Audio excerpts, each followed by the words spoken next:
रघुवर श्रवण के बीच में राम भजन संगीत पार्टी के तरफ से एगो लोकगीत हमनी के गावे जातनी सब। आशा बाकी रघुवर सबके अच्छा लगी। आज हमनी के 3 के बजाय 4 आदमी बैठल बनी। नया हमार नबी जान भाई जुड़ल बनी। ढोलक पर बेंजू पर वहाँ के संगत देतनी। नाल ढोलक पर हमार भाई राजबली जी, हारमोनियम पर केदारनाथ ठाकुर जी, हम राम लखन रघुवर श्रवण के सेवा में एगो लोकगीत फागू बाबा के पेश करतनी सब। आशा बाकी रघुवर सबके अच्छा लगी।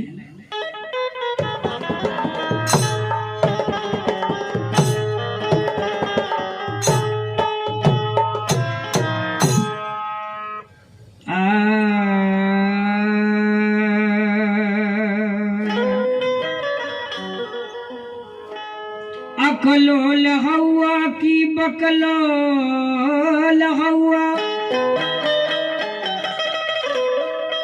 कि कौनो साहेब के अटैची के खोल हवा। अकलोल हवा की बकलोल हवा कि कौनो बबुनी के जुत्ती के सोल हुआ। बुजुर्ग आदमी एगो लड़का के समझावता। लड़का कुछ कुरस्ता चलता, पढ़े में ध्यान नहीं खेदे तो बुजुर्ग आदमी वो लड़का के बैठा के समझावता। कैसे समझावता? यही गीत, यही शब्द के वर्णन बा ये गीत में कि मन पर काबू राखी के बाबू, मन पर काबू राखी के बाबू, मन बैला के रास धरा। लपक मत हरियरी हयन करे अपना खेत के लपक मत हरियरी हयन करे अपना खेत के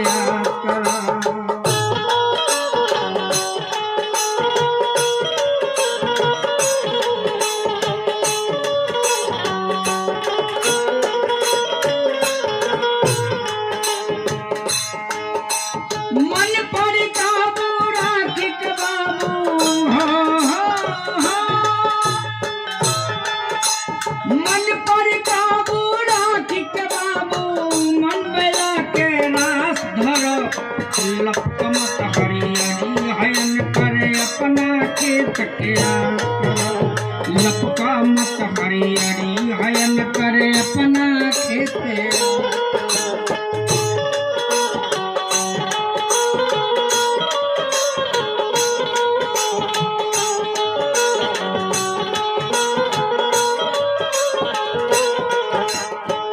कैसे समझाओ तेरे बच्चा के? नार न सुखल तोहरो बबुआ बिया बोय करहर के।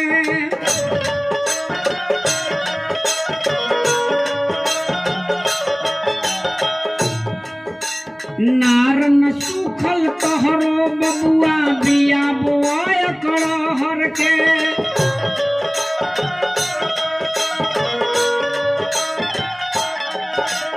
भोज सवेरे बाप मतारी और हम सुनस घर घर के।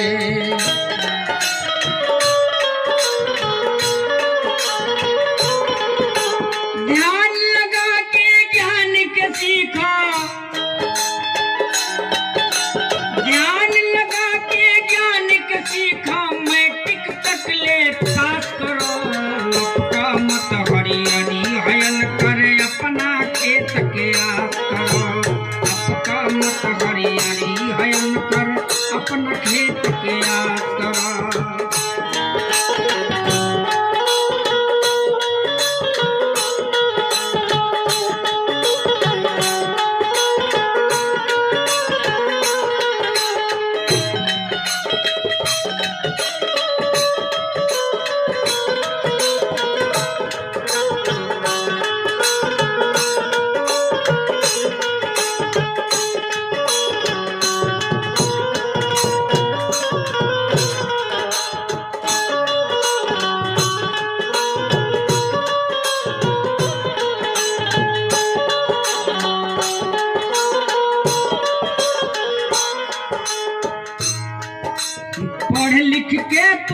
अफसर बनबा तहरा नीमन लूर होई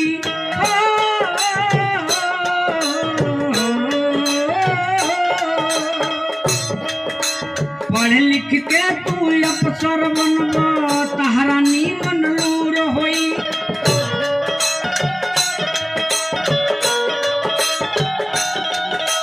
बाप मतारी अलगे रहीहन देशवा के दुख दूर होई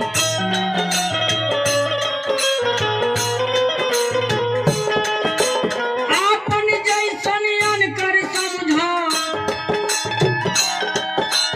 आपन जैसन अनकर समझा मंगनी में मत नाश करो लप मत हरियाणी भयन करे अपना के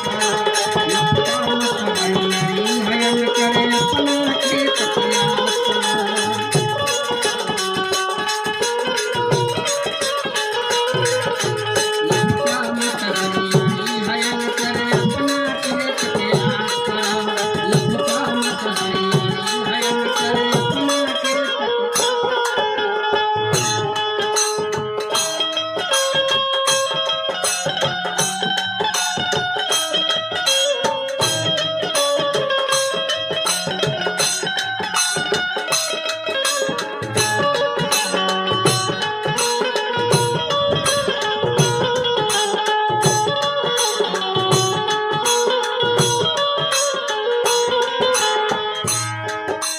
बड़े कुल के तू दीपक हुआ दूर ले प्रकाश होई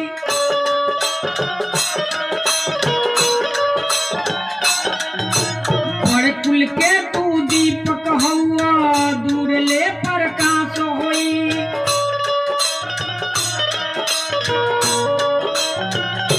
आपन जैसन अनकर समझा